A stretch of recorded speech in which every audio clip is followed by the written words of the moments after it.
hard to see. You won't let you sit, you won't let you stand there. Yeah, now you can't Just- stand. Can you close the door? Microphone. Sharon, can you close the door? Yeah. Thank you. Sorry. Questions for Carlos? Carlos, obviously, congratulations. It was quite an unusual match. Where does that rank in some of the most unusual matches you've had in your career?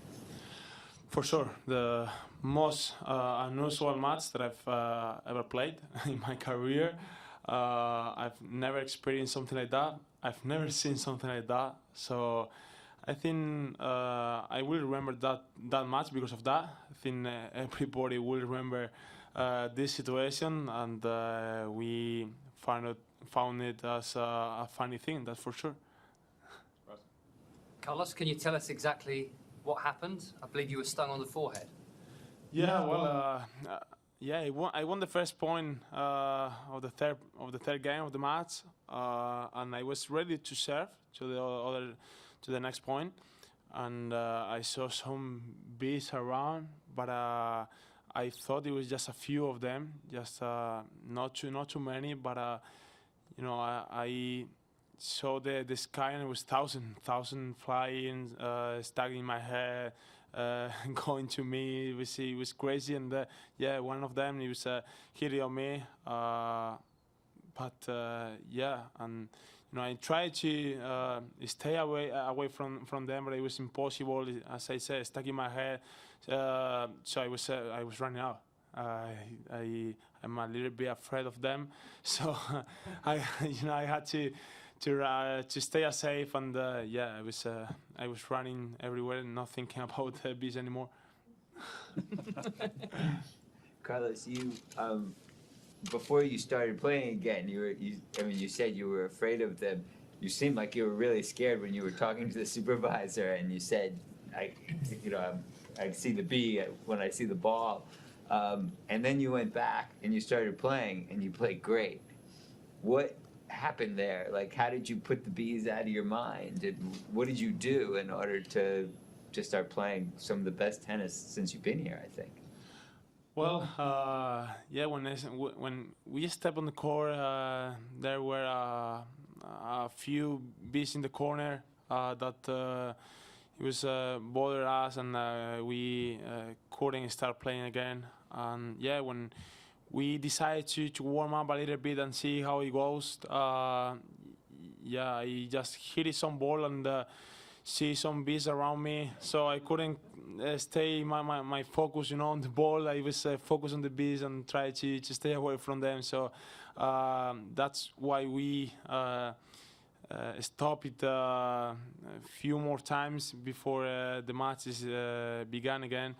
But yeah, after that we decided to warm up again, and yeah, I saw that the bees it wasn't around anymore, just one or two. So I tried to, you know, not think about the bees anymore. I tried to stay focused on the ball, stay focused on the point, and yeah, it was a really important game for me. I surprised myself that to stay focused just on the match, you know, on the bees. But yeah, it was a great start for my side. Okay. Carlos, your next match against Yannick Sinner, you guys have got already at a young age an extraordinary rivalry.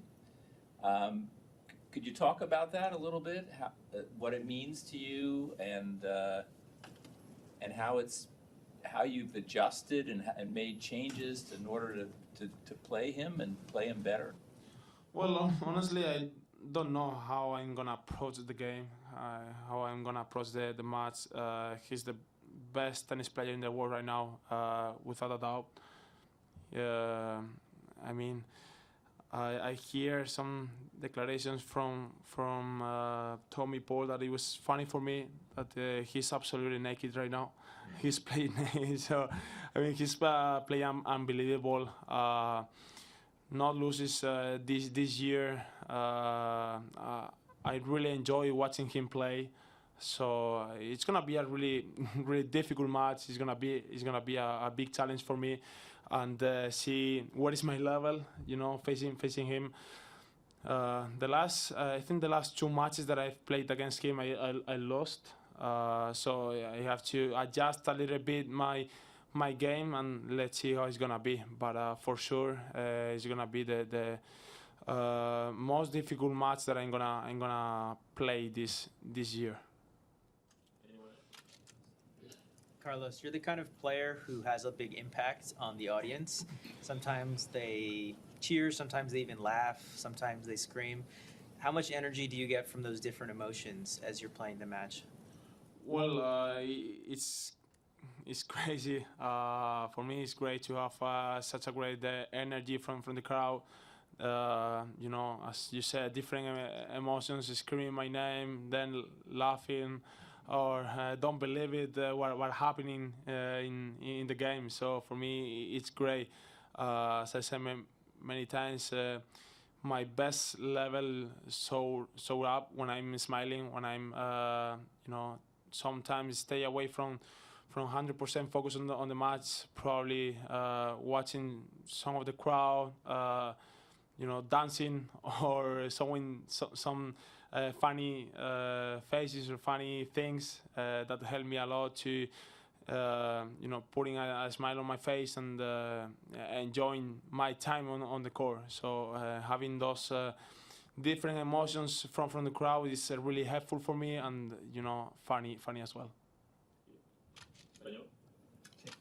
Este episodio de hoy de las abejas coincide justo con el anuncio de esta mañana, hoy, de que vas a protagonizar una nueva serie de Netflix. Es, bueno, un impactante para comenzar, puede ser. Si pudieras compartir un poco cómo se forjó el proyecto y qué sientes para haber sido elegido el protagonista de este Netflix. Bueno, la verdad que para mí es ilusionante el hecho de poder hacer un proyecto con Netflix de mi docuserie. Es algo que hemos venido trabajando, ¿no?